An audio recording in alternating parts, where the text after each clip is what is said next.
Alright, welcome to episode 1 of Vermsk Education, and today the first thing we're going to cover is significant figures. So, what really are significant figures? So, they're also called, okay, I started like crazy there.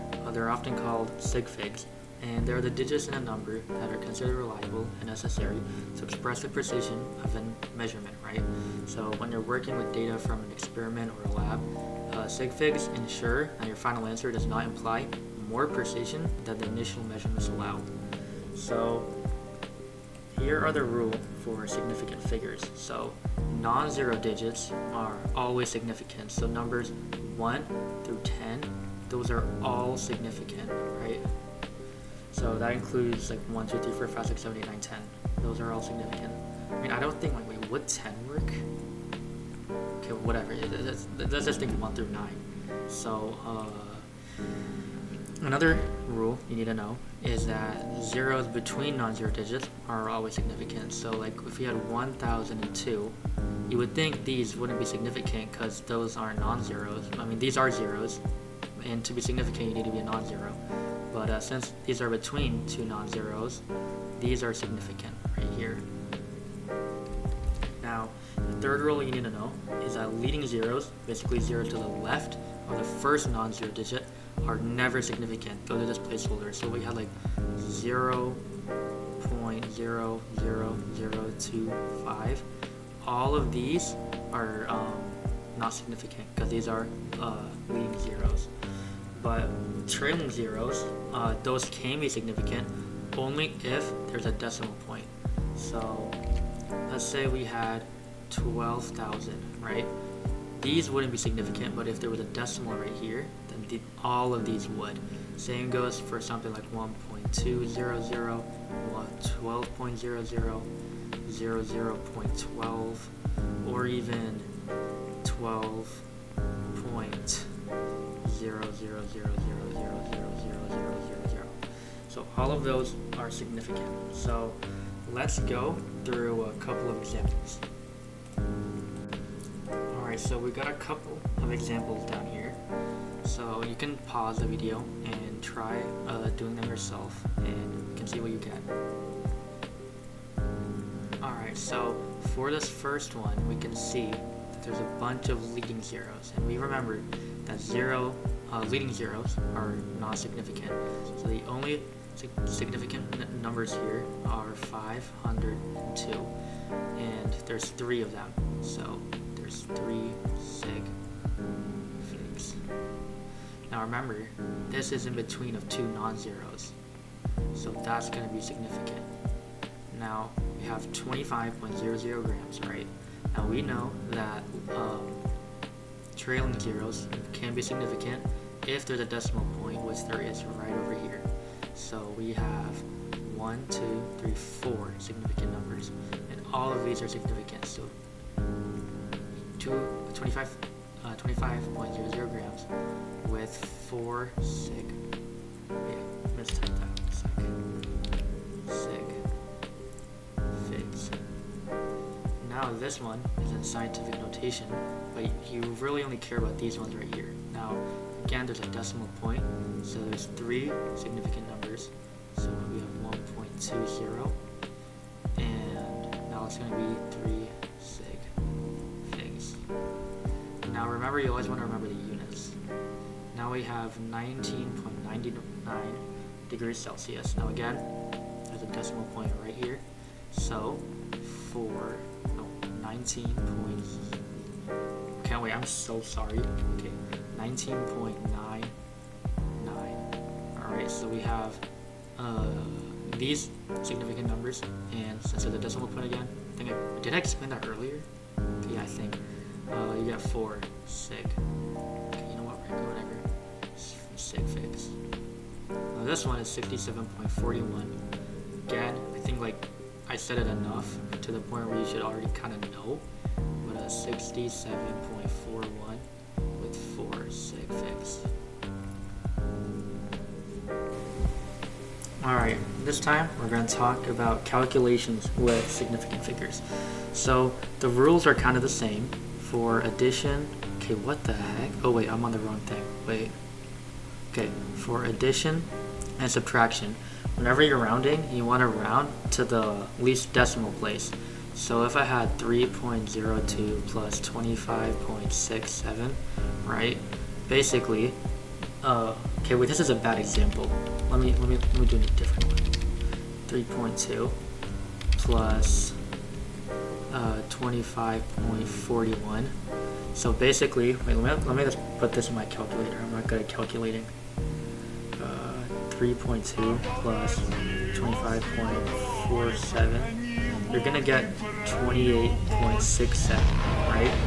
But now, since you're rounding to the least amount of decimal places, this 6 is gonna turn into a 7 because this is greater than 5. You probably know your rounding rules, right? But if you don't here, if your number is less than 5, I'm stuttering so much, I'm so sorry. If it's less than 5, what you do is that you don't round. But if it's greater than 5, you round up. So since this is greater than 5, this is going to round up. So when we convert it into significant numbers, 28.8. Now that's because this is the least amount of decimal places. We can try 25.32 minus 41.98, right? So put that into your calculator. 5.8.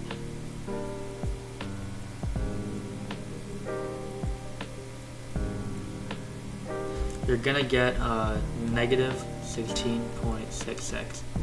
Now, again, there's no least amount of decimal places, so we're just gonna leave it as that. But if we had 25.3026798 plus 3.01259, let me put that into the calculator real quick. 25.3026798 plus 3.01259. You're gonna get 28.315 26982. Now, which one's the least amount? This is like 1, 2, 3, 4, 5, 6, 7, 8. This is 1, 2, 3, 4, 5. So you're gonna round to the the fifth, whatever. You know what I'm talking about. So 1, 2, 3, 4, 5. I don't know what I wrote there, but I think that's like a wait. Okay, wait. I think that's like. Okay, let's just act like that's like a 5. All right. So our final answer would be 28.315 because this is greater than 5. Now, the same. It's not the same thing. I mean, it's like kind of different. It's like Control Z all of this. So for for addition, I mean not for addition, for multiplication and division, it's kind of the same, but instead of decimal places, you're rounding to the least amount of significant figures, adding your multiplying. So you would do 32.506 times 0.02, and that's going to give you 0.65012. But you're only rounding to 3 significant figures. Now remember, this isn't significant because that's a leading. So, but these are. But then this is less than 5, so you're only going to go up to 0.650.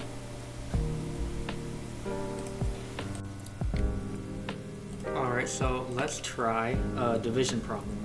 So we have 25.0 grams divided by 5.00 grams, alright? So again, the same rule applies. You're rounding to the least amount of significant figures. So 25 points. Okay, I'm so sorry. I have to calculate this. 25.0 divided by 5 is going to be 5.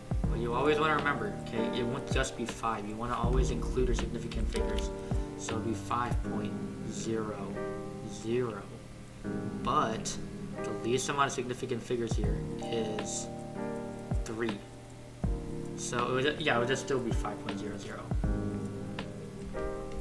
So yeah, just remember for addition and subtraction, it's the decimal places, least amount of decimal places.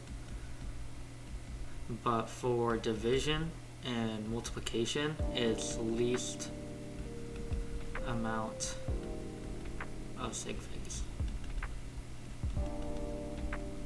So I'm too lazy to. We're gonna cover mixed operations in a different video because I don't feel like doing it right now because it's a lot of work. And for some reason, College Board's rule is like kind of dumb. Normally, when you're doing mixed operations, right, you would only round till the end. So I'm gonna still put a random thing right here.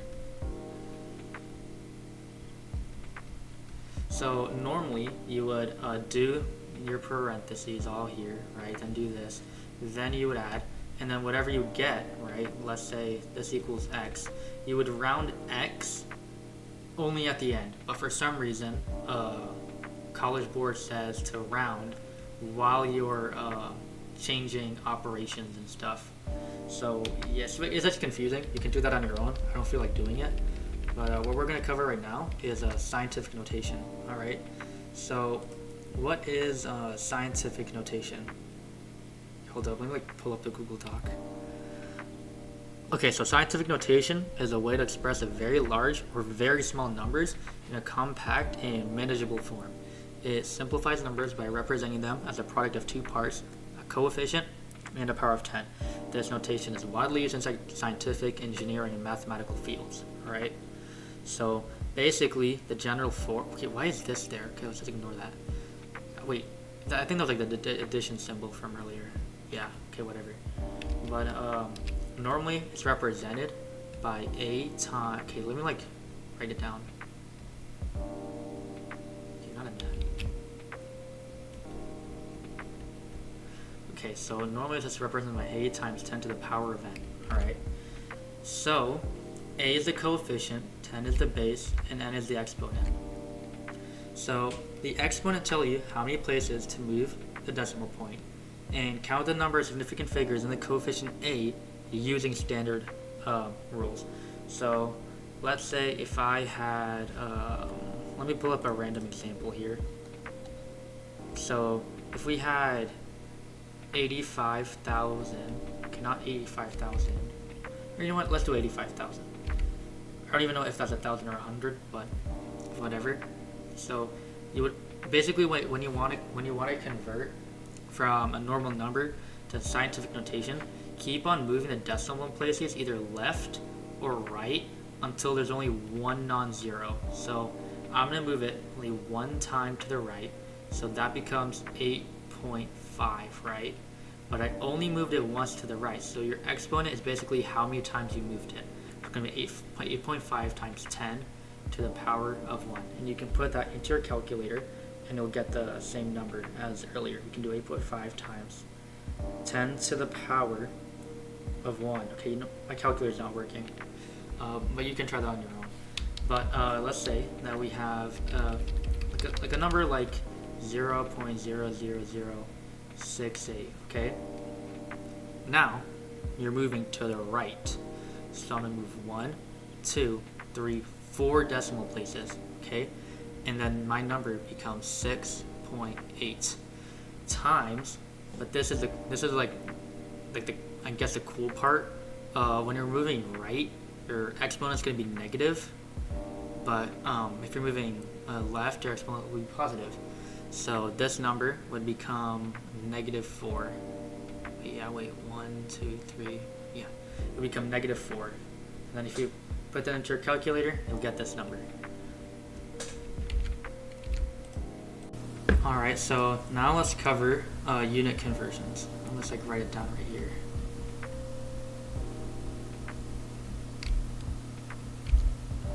Okay, it's probably cut off in the screen.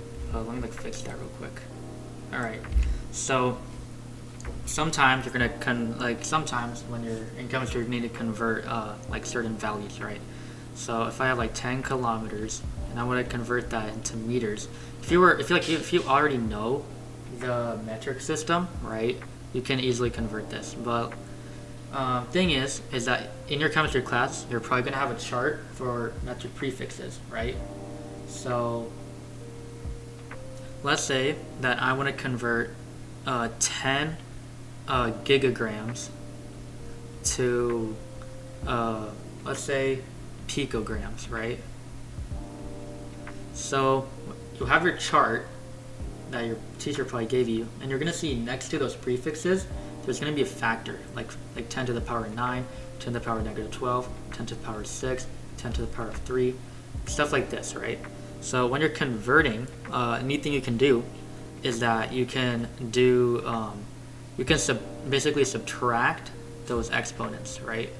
So I want to convert from 10 gigagrams to picograms, all right? So I'm going to do 10 times 10 to the power. So giga is 10 to the power of 9. That's its exponent. And then I'm subtracting the exponent of pico, which is negative 12. All right, now that you got that, when you're subtracting both, you're going to get negative 21. No, positive 21, I'm sorry, because you're subtracting by a negative. So you got 21. So your final value will be 10 times 10 to the power of 21. Now remember, this is in scientific notation. You can convert it to the full number, but since you're going from gigagrams to picograms, that's going to be an extremely small number. So yeah, that covers up unit conversions. You can practice more if you want. I'm gonna tell you already, this video is really like telling you what to do, but yeah. Alright, now let's cover what molar mass is. Alright, so I have an explanation of like what a mole and molar mass is right here, because I don't feel like explaining it. You can find out what it is like really easily with a quick Google search. It's a pretty easy concept to learn, definitely.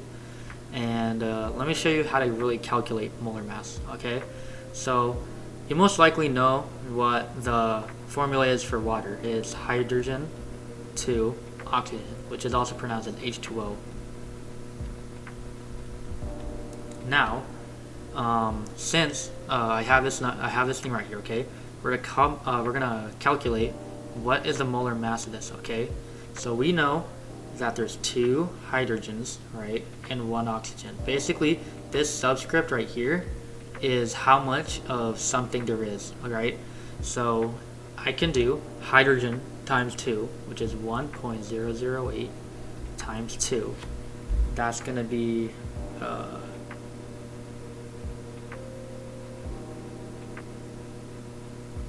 that's going to be 2.016. Alright, now we're not going to follow College Board's rounding because I find that super annoying, and for the sake of this video, it'll just be a bit more faster. And then now we know that oxygen's is 16.00. Alright, so okay, that's like the atomic mass for oxygen. Just basically adding or multiplying the atomic masses, like whatever. And we're going to do 16.00 plus 2.016, which is equal to 18.016, I think. I don't feel like putting it into a calculator. Now again, you're rounding to least amount of sig figs, remember. Alright? Least amount of decimal places, because this is addition. Alright? Now, there's only 2, and then there's 2 right here. That's the least amount, right? But this is greater than 5. So, this is going to become 18.02.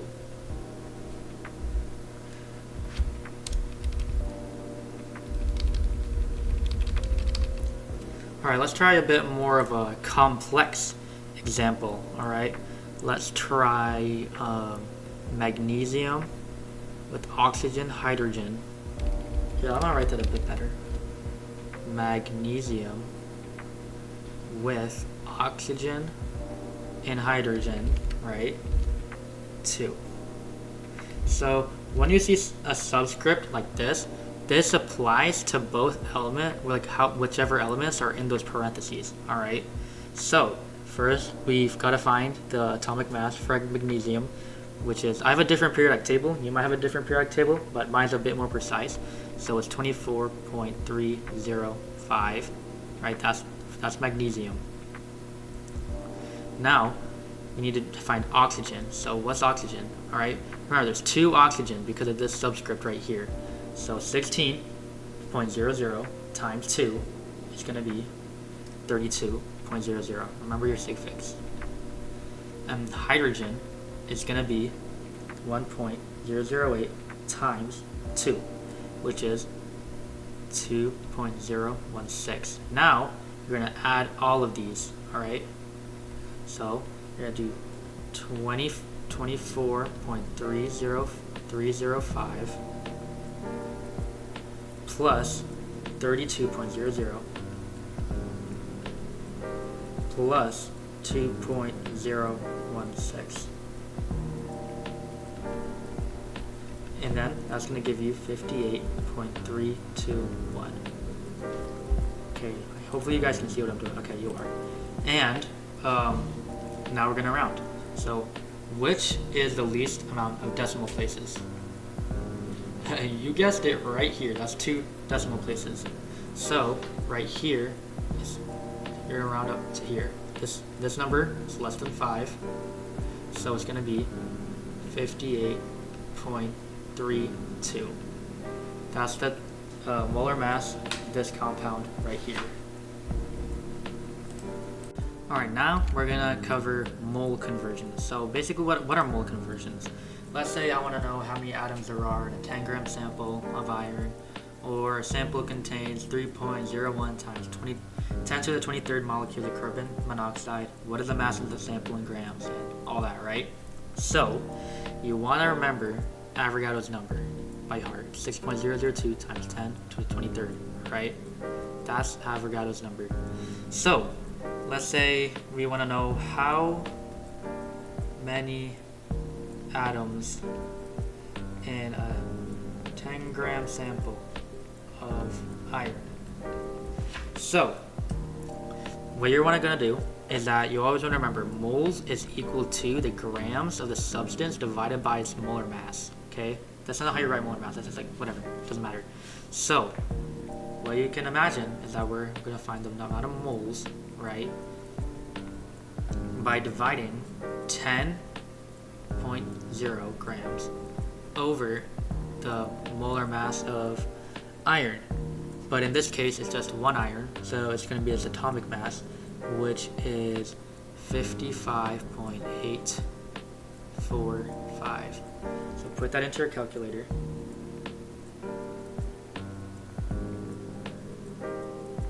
And then you're going to get a pretty big number, which is 0.17905102954.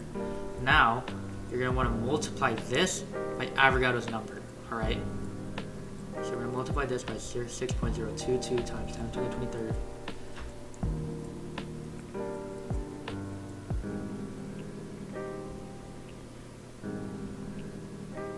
Okay, where's the power button on here? Okay, yeah, I guess, okay, my Apple calculator doesn't have that. So when you multiply this amount of moles by this number, you're going to get the amount of atoms, I think. So let's say that I wanted to find something different. Let's say I wanted to know how many moles there are from, like, let's say atoms or something. So I'm going to try to find a good example for this.